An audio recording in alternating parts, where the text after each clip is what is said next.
Национальный совет реформ Украины, в котором Зеленский является председателем, совместно мы пишем один закон в 8 месяцев, и конкретный закон Нацрады попадает в парламент. И что там происходит?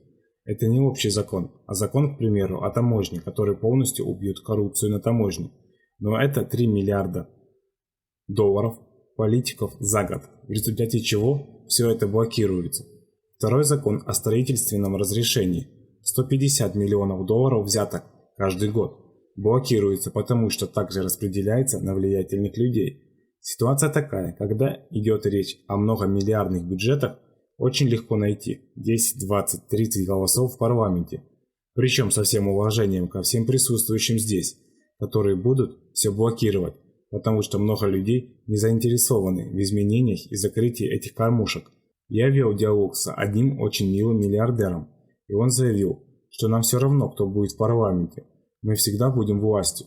Он говорит: запомните, Михаил, в Украине никогда не будет реформ по определению. Этот человек зарабатывает до $1 миллиона в год, потому что покупает всю власть и знает, про что говорит. И также Михаил Саакашвили в конце сказал, чтобы не было разрухи в стране, нужно власть постоянно контролировать.